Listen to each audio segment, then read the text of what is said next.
മോളെ, എന്തായാലും കൃത്യസമയത്ത് ഞാൻ വന്നതുകൊണ്ട് അവന്തികയുടെ ഉള്ളിലിരിപ്പ് എനിക്ക് മനസ്സിലാക്കാൻ പറ്റും. നീ ഇവിടുന്ന് ചീട്ടും കയറി പോയതല്ലേ, പിന്നെയും കയറി വന്നോ? അല്ല, നിനക്ക് കിട്ടിയതൊന്നും പോരെ? കിട്ടിയതൊക്കെ തിരിച്ചു തരാനാ വന്നത്. ഇവിടുന്ന് പോയതിനു ശേഷേ ഒരു മനസമാധാനക്കേട്. അനൂപേട്ടനോട് ചോദിച്ചപ്പോ ഇങ്ങോട്ട് വരാൻ അനുവാദം തന്നു. അനൂപേട്ടനൊരു പാവ, എത്ര ദ്രോഹിച്ചാലും അത് അപ്പൊ തന്നെ മറന്നുപോകും. എന്നാലേ മീര അങ്ങനെയല്ല, ഒന്നും മറക്കില്ല. അതല്ലേ ഞാൻ ഇപ്പൊ തിരിച്ചു വന്നേ. മനസ്സിലുള്ള മുഴുവൻ ഭാരവും ഇറക്കി വെച്ചിട്ടേ ഇനി ഞാൻ ഇവിടുന്ന് പോവും.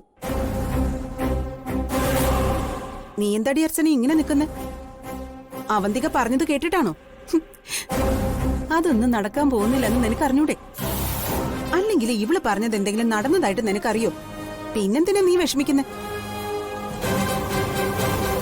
ഇങ്ങോട്ട് മാറിയേ. നീ നേരത്തെ എന്താ പറഞ്ഞേ?